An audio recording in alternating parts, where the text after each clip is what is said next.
Saudara yang kasih dalam Tuhan, pada hari ini khusus kita belajar tentang firman Tuhan, bagaimana menjadi laki-laki yang perkasa di hadapan Tuhan, seperti yang tertulis di dalam buku petunjuk dari Street. Coba kita lihat di dalam 1 Korintus 16, 13 sampai 18. Saya akan bacakan supaya kita semua mendengar. Berjaga-jagalah, berdirilah dengan teguh dalam iman, bersikaplah sebagai laki-laki, dan tetap kuat. Lakukanlah segala pekerjaanmu dalam kasih. Ada suatu permintaan lagi kepadamu, saudara-saudara. Kamu tahu bahwa Stefanus dan keluarganya adalah orang-orang yang pertama-tama bertobat di Akhaya, dan bahwa mereka telah mengabdikan diri kepada pelayanan orang-orang kudus. Karena itu, taatilah orang-orang yang demikian dan setiap orang yang turut bekerja dan berjerih payah. Aku bergembira atas kedatangan Stefanus, Fortunatus, dan Akhaikus, karena mereka melengkapi apa yang masih kurang padamu. Karena mereka menyegarkan rohku dan roh kamu, hargailah orang-orang yang demikian. Nah, di dalam ayat-ayat ini, saudara, kita sebagai laki-laki kita harus belajar. Kita tadi sudah menyanyi bersama-sama bahwa laki-laki yang takut akan Tuhan itu upahnya gede. Saya yakin, saudara semua tahu loh. Tahu loh? Hah? Ada yang bilang belum tadi. Saudara tahu semua karena itu firman Tuhan. Tetapi yang menjadi masalah adalah pelaksanaannya. Sebab manusia ini di mana-mana, saudara, mengerti. Seperti firman Tuhan, mereka melihat tapi tidak mengerti. Tidak melihat, mereka dengar tapi tidak mendengar. Lah kan aneh toh.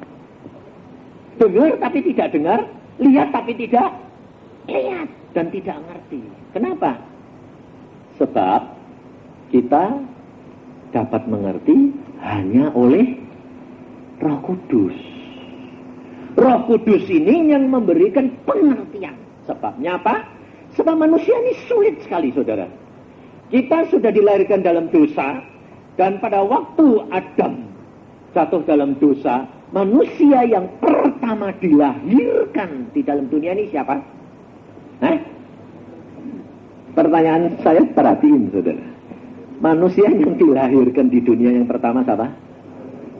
Kain. Adam diciptakan, tidak dilahirkan. Tapi yang dilahirkan itu Kain. Nah, kita perhatikan di dalam Kejadian pasal yang keempat, supaya saudara itu tahu bahwa manusia semua dilahirkan ini, yang pertama, manusia yang pertama dilahirkan di dalam Kejadian pasal yang keempat. Ini manusia yang pertama ini, laki-laki yang pertama dilahirkan di dalam dunia, ini Kain, saudara. Dan Tuhan sudah pesan khusus kepada Kain ini. Maka dari itu, saudara, kalau kita belajar, itu mesti belajar benar-benar dari firman Tuhan. Di dalam Kejadian pasal 4 ayat 7. Apakah mukamu tidak akan berseri jika engkau berbuat baik? Tetapi jika engkau tidak berbuat baik, dosa sudah mengintip di depan pintu. Ia sangat menggoda engkau, tetapi engkau harus berkuasa atasnya. Nah, jadi yang menyebabkan laki-laki ini muram, tidak bahagia, sedih, kecewa, apa? Ngawur. Tidak berbuat baik, bukan dosa. Apakah di sini jelas? Ya, makanya ini tadi benar toh. Kamu sudah dengar saya baca toh? Hah? Dengar toh? Tapi tidak dengar toh? Loh, ini praktek. Kalau kita kumpul gini, kalau laki-laki gini ini enak. Enaknya apa? Sharing. Ngerti ya? Jadi setiap perkataan ini saya saja yang bicara, saya minta respon dan saya minta perhatian saudara. Loh ya toh. Seperti yang saya katakan tadi, kamu dengar tapi tidak mendengar. Lihat tapi tidak melihat. Nah ini praktek ya. Saya sudah baca Apakah mukamu tidak akan berseri jika engkau berbuat baik? Loh, saya tanya, apa yang menyebabkan muka muram? Dosa lo. Karena engkau tidak berbuat pada siapa? Istrimu terutama. Loh, sebabnya kita ini saudara hari ini khusus mau jadi laki-laki yang takut akan Tuhan supaya istrinya seperti toko anggur yang subur. Loh, lah kira-kira kalau laki-laki ini takut Tuhan, subur itu buahnya banyak, asam atau manis? Manis. Kalau kira-kira kalau buah asam, mukamu jadi apa? Kalau buahnya asam, pasti mukamu muram. Tapi kalau manis, begitulah. Loh, ini Alkitabiah enggak? Nah, sebetulnya yang menyebabkan buahnya itu asam atau manis siapa? Ini loh, saudara, laki-laki ini paling susah ngaku. Gengsi ini kegedean. Siapa di antara saudara kalau engkau salah mengerti sama istri, mau datang pada istri? Maaf ya, aku yang salah. Siapa dia? Ini jujur. Karena apa? Ini orang Australia. Yang angkat tangan ini orang Australia. Kenapa? Dia sudah dididik di sana untuk jujur apa adanya. Tetapi orang Asia, terutama orang Cirebon, Jakarta, Bandung,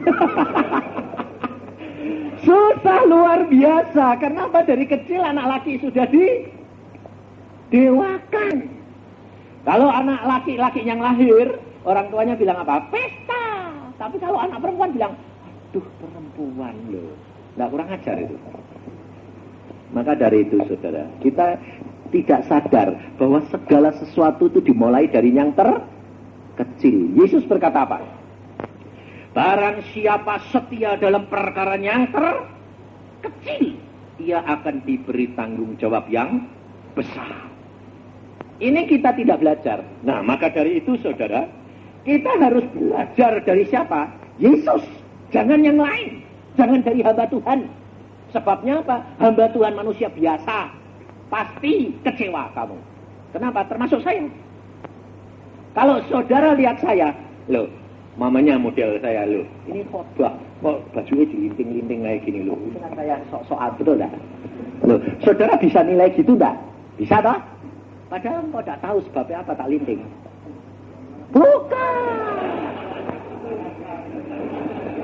Bukan kepanjangan. Masalahnya begini. Nah, ini salah satu contoh yang sederhana. Ini tadi saya pakai begini. Lalu saya dua-dua sudah begitu ketemu Ade. Ade ini kan bekas bintang film. Jadi penampilan itu kan selalu diperhitungkan. Nah, apa itu benang kancing saya tuh bukan bekas, bukan lepas, itu loh. Kelebihan. Terus dia bilang, Pak, benangnya Pak. Benang apa? Tak tarik, kancingnya copot. Saya bilang, Dek, gara-gara kamu, Dek, ini nanti aku khotbah mesti tak linting ini. Habis saya mau gini, Dek. Lalu bilang, waduh Pak, ya enggak apa-apa, saya bilang. Karena apa? Karena kita itu biasa, karena setiap orang tergantung daripada kebiasaannya, sifat dan perangainya. Lah, kalau orang model saya terlalu masa bodoh. Penampilan saya tidak pernah urus. Sebab apa? Sebab saya sebagai hamba Tuhan selalu berkata, saya ini cuma jongos. Nah, sekarang saya tanya, jongos itu ngurusi diri sendiri atau ngurusi saudara? Hah? Ngurusi orang lain. Jadi dirinya kurang diperhatikan. Tapi kebalikan, ada sekarang jadi hamba Tuhan, tapi karena bekas mantan bintang film, terbawa-bawa penampilan mesti itu indah lah. Saudara ini mantan apa? Hah? Loh, mantan apa? Loh. Mantan bujangan, ini penting ya. Maka dari itu kita harus belajar dari Yesus. Yesus ini laki, saudara. Yesus ini anak laki-laki Allah. Dan dia datang ke dalam dunia untuk memberi contoh untuk saudara dan saya. Bagaimana menjadi seorang laki-laki yang diperkenan oleh Allah dan manusia. Maka dari itu kita harus belajar dalami benar-benar perkara Yesus.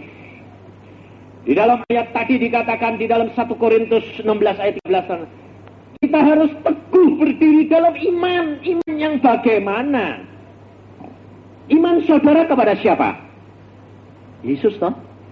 Nah, kalau saudara tidak dalami tentang Yesus, saudara akan mengenal Yesus enggak? Kalau saudara tidak mengenal Yesus secara pribadi, bagaimana saudara bisa berdiri teguh dalam iman saudara? Dan Yesus engkau tidak dapat dalami tanpa engkau membaca kejadian firman Tuhan dari Kejadian sampai Wahyu. Karena Yesus itu firman Allah. Maka dari itu, pokok pangkal saudara yang menjadi pusat adalah baca Alkitab. Masukkan firman ini setiap hari untuk saudara dan saya. Karena ini pangkal. Kalau saudara tidak mau melakukan itu, saudara tidak pernah kokoh. Dan ini caranya kerja Tuhan. Kalau firman kau masukkan, kerap kali kamu tidak tahu, kerap kali kamu tidak mengerti. Baca firman tidak arti, tidak apa-apa. Baca saja. Nanti lama-lama kalau kamu ulang seperti seorang anak. Yang pertama kali baca pelajarannya, ngerti tidak? Tapi saudara kalau ngomongi sama anak-anakmu bilang apa? Tidak apa-apa, baca saja. Ulangi lagi. Lama-lama ngerti tidak? Ngerti tidak? Nah ya, ngajari anaknya pinter. Tapi ngelakukan sendiri enggak. Ada seorang anak disuruh bapak. Nah, belajar yang pinter. Anaknya jawab apa? Lah papa sendiri kok enggak belajar pinter. Lah justru itu, karena papa ini enggak bisa jadi sarjana. Karena dulu malas. Jadi papa kepengen anaknya. Lah ngaku anaknya bapakku malas apalagi aku. Kira-kira saudara malah seneng atau malah marah? Ya dah. Nah, ini lain sama ini sebetulnya kalau saudara itu tambah marah itu watak siapa? Hah? Setan itu sebetulnya. Sebab setan itu selalu menghakimi, selalu mau menang sendiri. Tapi kalau wataknya Yesus, perhatiin. Yesus Allah. Dia mengajar saudara dan saya. Dia tidak asal ngomong.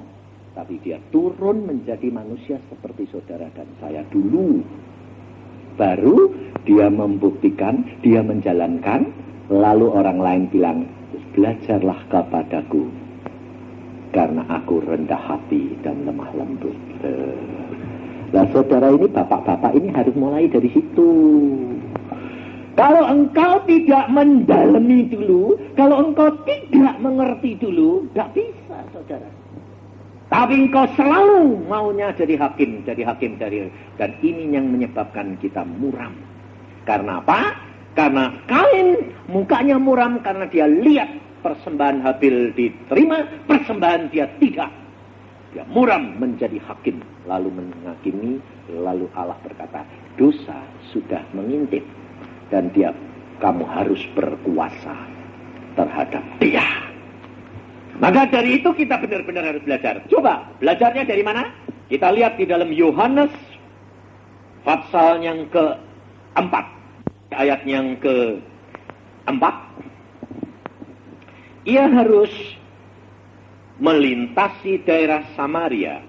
Maka sampailah ia di sebuah kota di Samaria yang bernama Sikhar, dekat tanah yang diberikan Yakub dahulu kepada anaknya, Yusuf.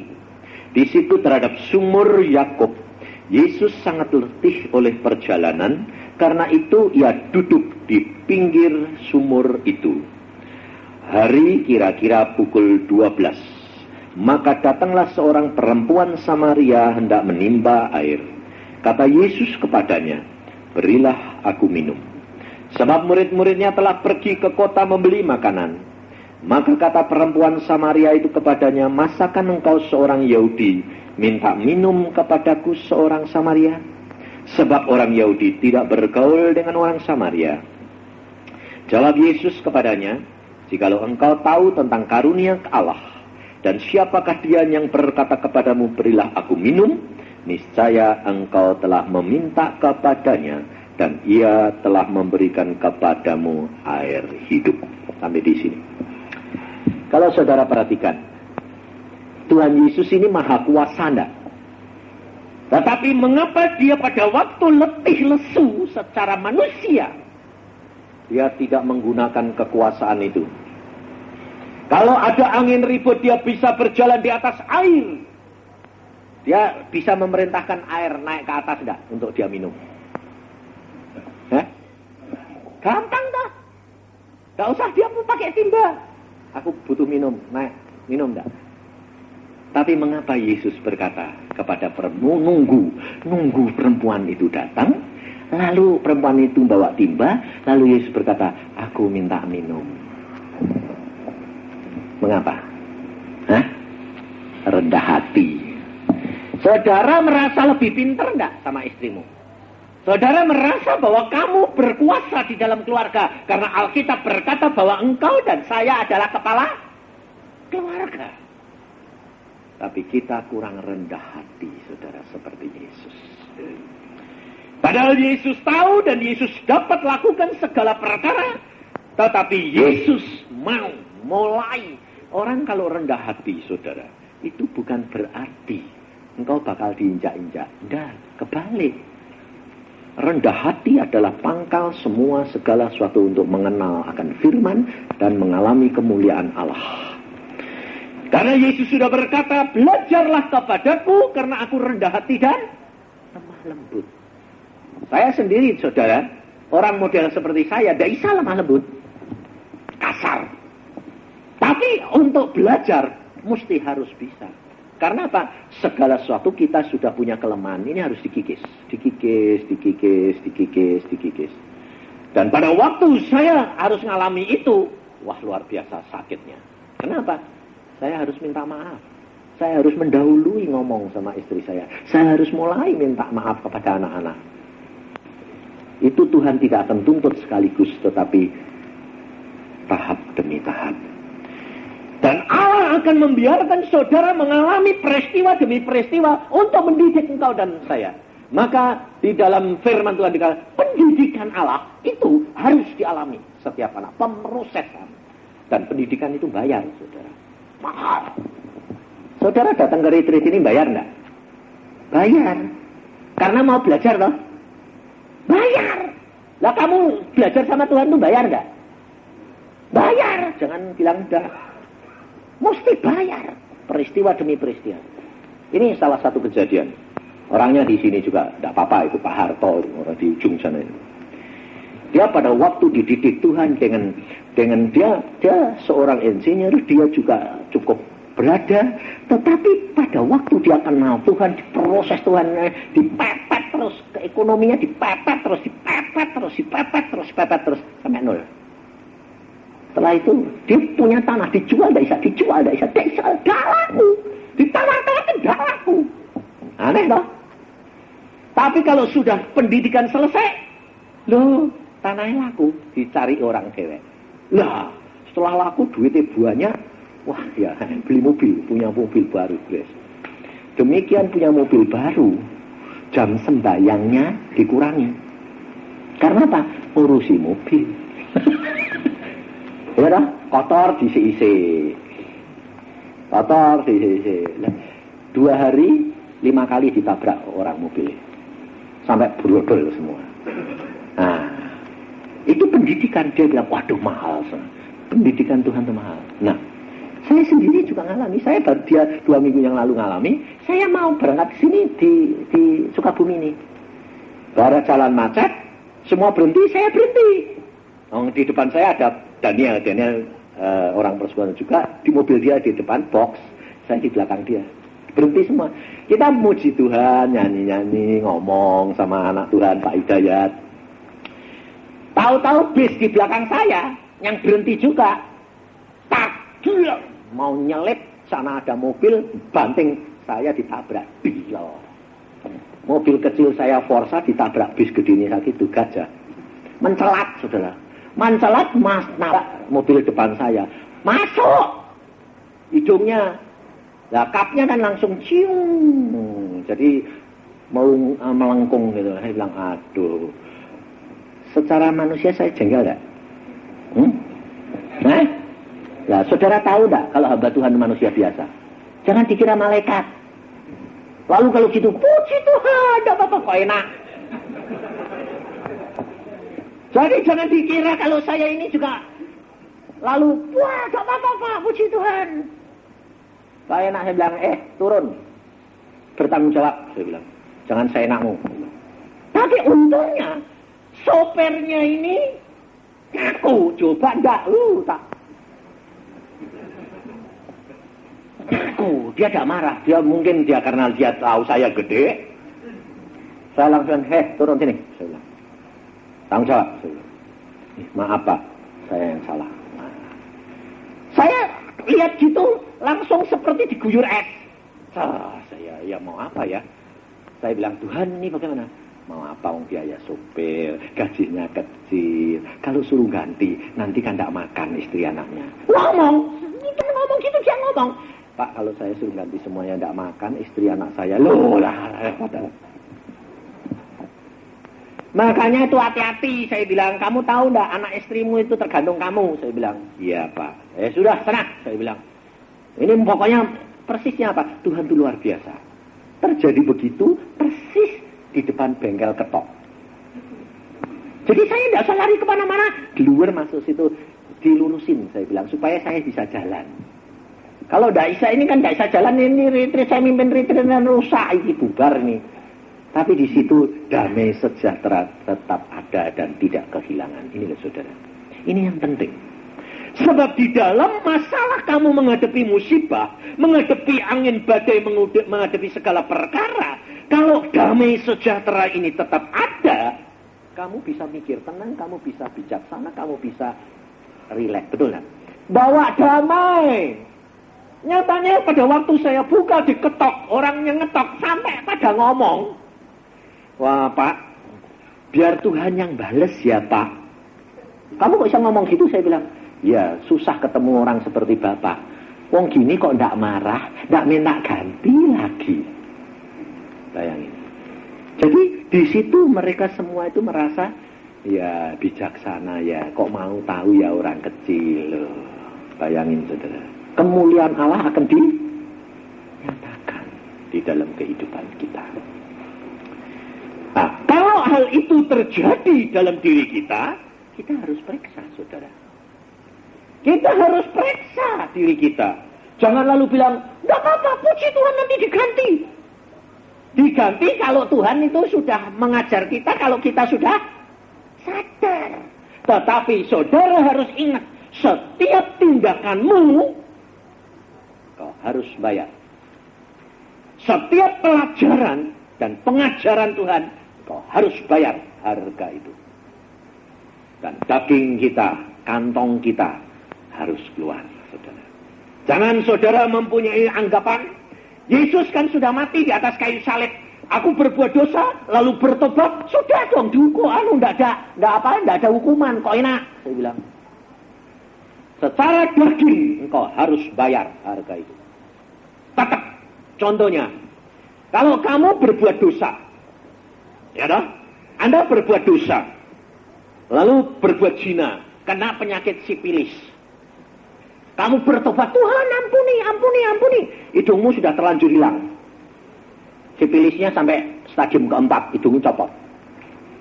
Lalu bilang, bertobat, aku minta ampun Tuhan. Apa hidungmu balik, Pak? Ya enggak. Jadi setiap kamu jadi anak Tuhan, bilang, Tuhan, aku jadi anak Tuhan. Pak, hidungnya kemana? Lalu kamu jawabnya apa? Ya, Tuhan kok tidak ganti-ganti hidungku. Aku sudah bertobat. Ya enggak. Justru ini aku dulu akibat berbuat dosa. Sekarang aku kenal Yesus. Jangan sampai seperti saya. Ini saudara. Maka dari itu diperlukan kesaksian-kesaksian untuk menguatkan. Tetapi tidak berarti saudara harus mengalami seperti saya. Ngerti tidak? Sebab setiap orang mempunyai watak terangnya berbeda untuk dididik Tuhan sesuai dengan kadar imanmu masing-masing. Tuhan berkata, yang tahu banyak dituntut banyak, yang tahu sedikit dituntut sedikit. Itu Tuhan bijaksananya luar biasa. Maka dari itu saudara, bagaimana kita dapat menjadi orang laki-laki yang kuat? Yaitu apabila saudara dan saya sebagai laki-laki yang memulai segala perkara. Seperti Yesus. Yesus dia tidak kawin, maka dia memberikan pelajaran dengan Yohanes 4 tadi, di mana seorang perempuan Samaria datang kepada dia, kepada sumur itu ngambil air. Yesus berkata, aku minta minum. Harus dimulai dari Yesus. Keselamatan saudara dan saya dimulai dari Yesus, bukan dari saudara. Kalau saudara dan saya mengenal Yesus itu anugerah, karena Yesus yang memanggil saudara dan saya. Yesus berkata apa? Tidak ada seorang pun dapat datang kepadaku tanpa dipanggil oleh Bapa. Ini anugerah. Tetapi setiap anugerah yang Allah berikan kepada saudara dan saya tergantung engkau. Engkau kembangkan seperti talenta itu, engkau kembangkan atau tidak tergantung saudara.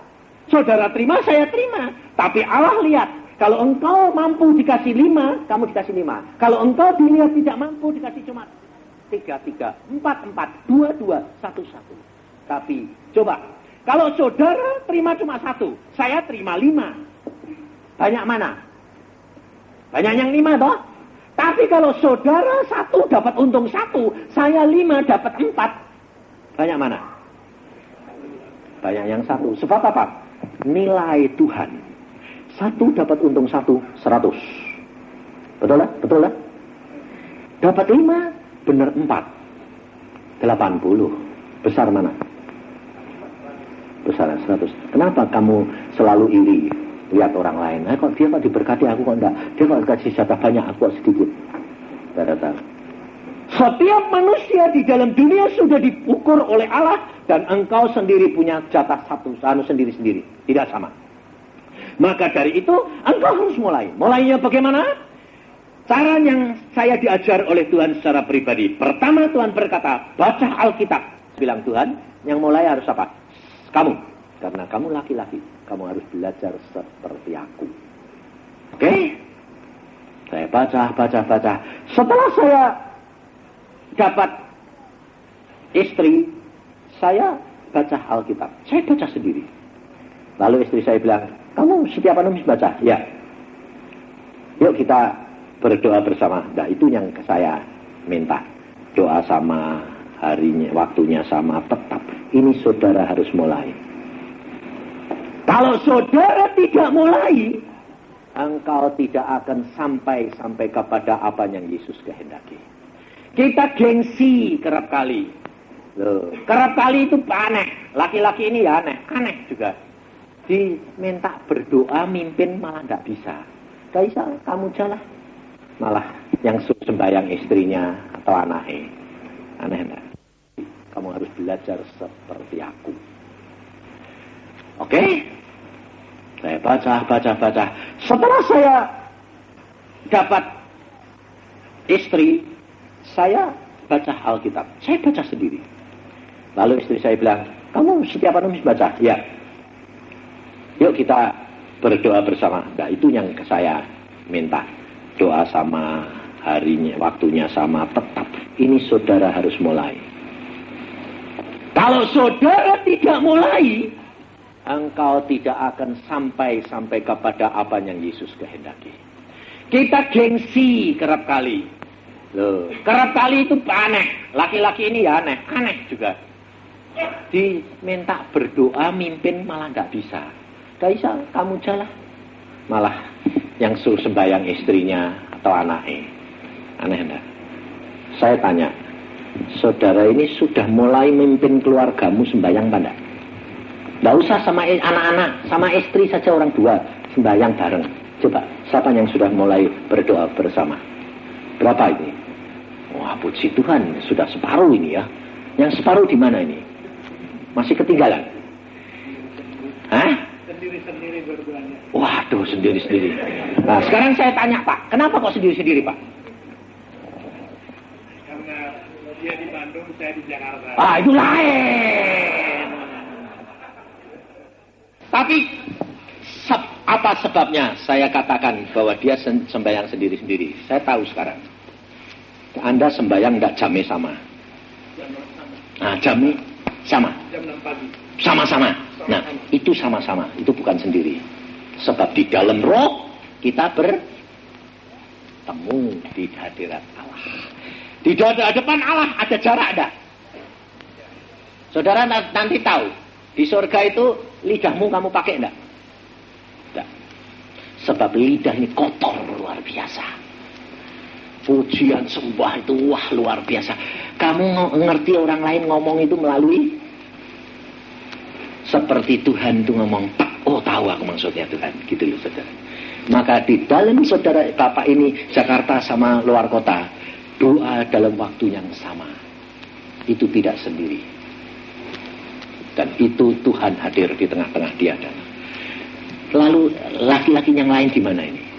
Kenapa tidak sembahyang bareng? Kenapa tidak berani mimpin sembahyang? Malu tak? Ayo jujur.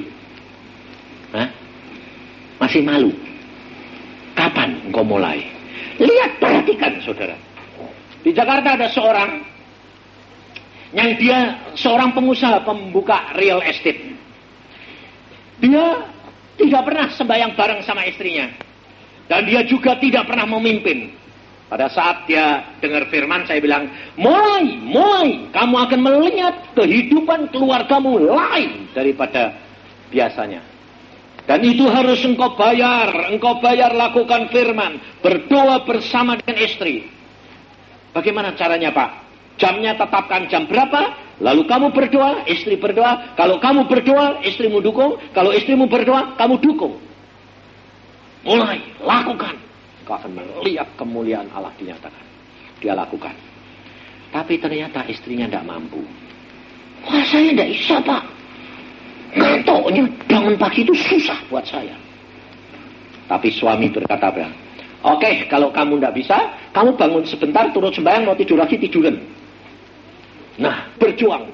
Dia bilang, aku mesti lakukan dulu. Dia bangun jam 4, bangun terus. Sampai kadang-kadang kalau sudah 2-3 kali ngantuknya luar biasa, terpaksa dia mesti ke belakang. Masukkan kepalanya dulu di bak. Supaya kedinginan dari bangun. Dan dia sembahyang. Lalu istrinya mulai malu dan dia bilang, aku ikut ya. Baru sembahyang 5 menit sudah ngantuk sama jengking sama ngorok. Terus suaminya bilang, tidak apa-apa Tuhan, ampuni ya Tuhan. Dia tidur di hadiratmu kok. Dan ini dilakukan apa terjadi saudara? Luar biasa. Pengertian dia dengan istrinya mulai tambah lama, tambah mengerti. Sebab apa? Sebab Allah hadir di tengah-tengah mereka. Allah memberikan pengertian akan pikiran suami. Pikiran istri ditransfer kepada dia. Dan setelah itu berkat-berkat mengalir luar biasa, saudara. Dia punya usaha, dia mengatakan begini, Pak, saya ini tidak pernah Pak dapat proyek sebesar ini. Karena selalu proyek saya itu tidak lebih dari 500 juta. Tidak berani Pak saya. Tapi pada saat itu dia ditawari 3 miliar. Sekarang sudah lebih daripada 10 miliar. Dia bilang, saya takut Pak. Kenapa? Saya tidak punya jaminan. Tapi pada waktu saya berdoa, Tuhan berkata, jangan takut, aku menyertai kamu. Tuhan, aku tidak punya modal sebesar itu. Aku akan atur. Aneh enggak, saudara? Justru dia didatangi bank-bank. Pada waktu tidak seperti sekarang ketat. Pada waktu itu longgar luar biasa. Bank cari nasabah.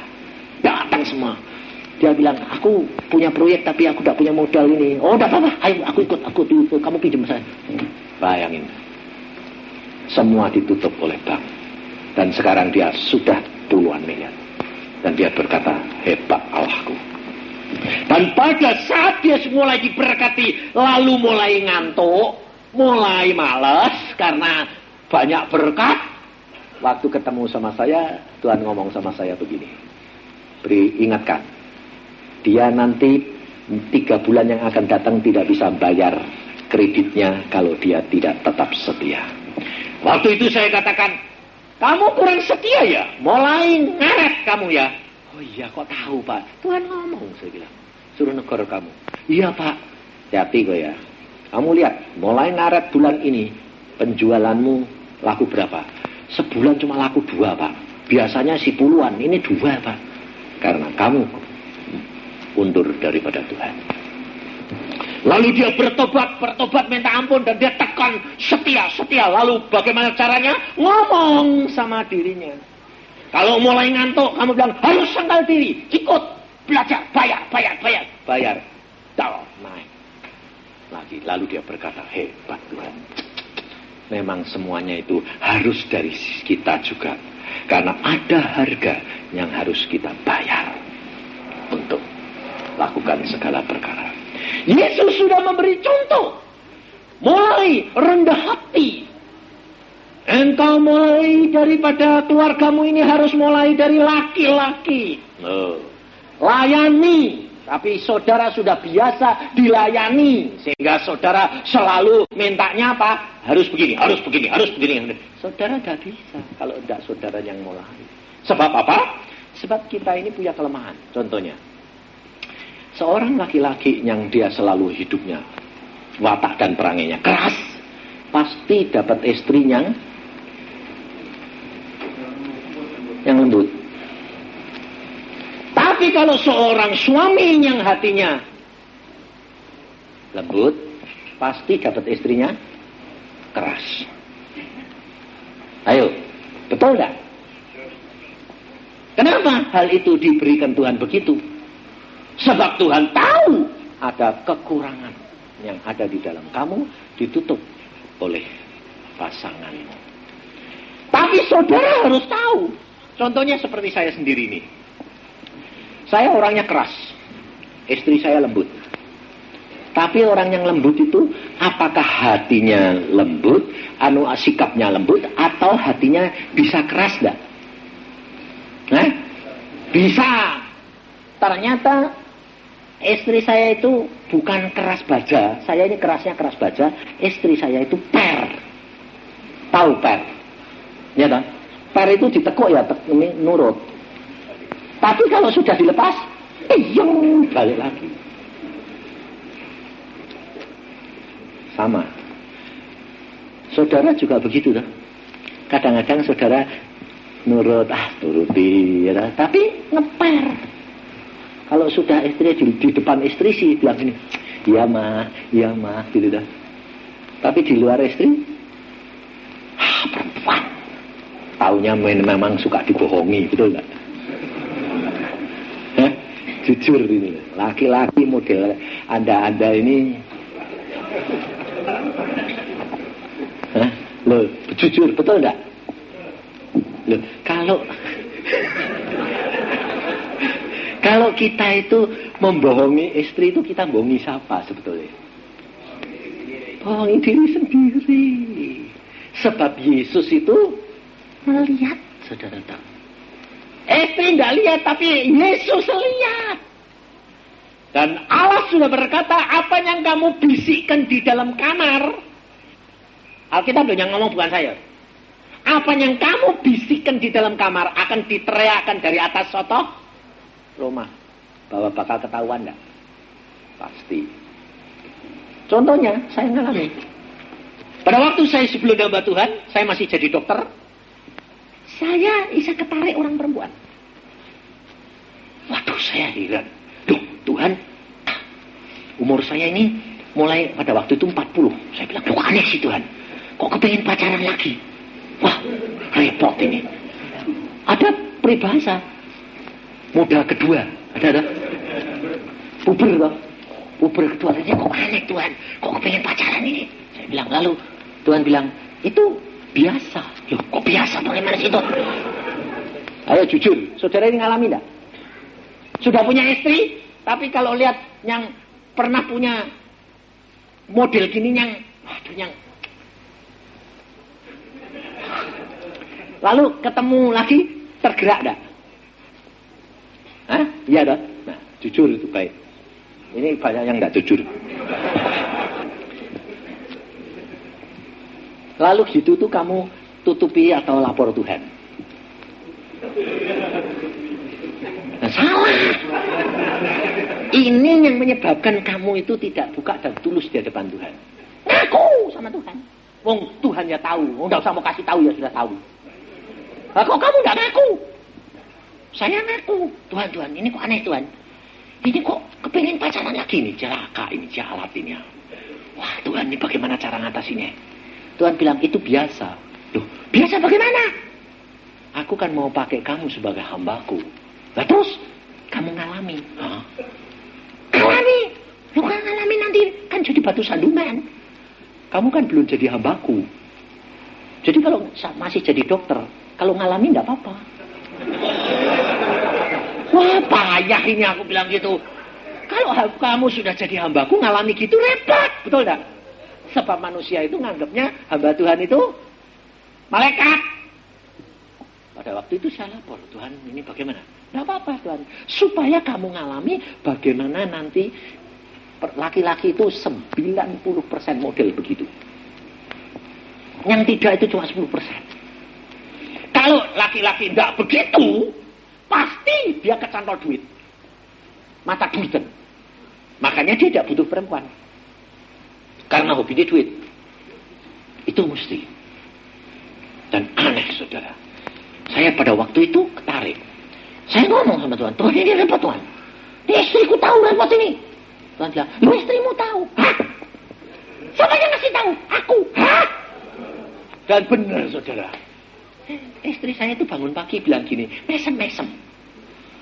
Tidur bangun dia bilang, aku tahu. Tuh, tahu apa? Kamu main-main. Hah? Sama siapa? Perempuannya model begini, rambutnya begini, tahu semuanya. Repot dah. Apa yang kamu omongkan, apa yang kamu lakukan tadi malam Tuhan buka video itu. Saya tanya, terus kamu bagaimana? Aku tidak marah, justru aku kasihan sama kamu. Kenapa?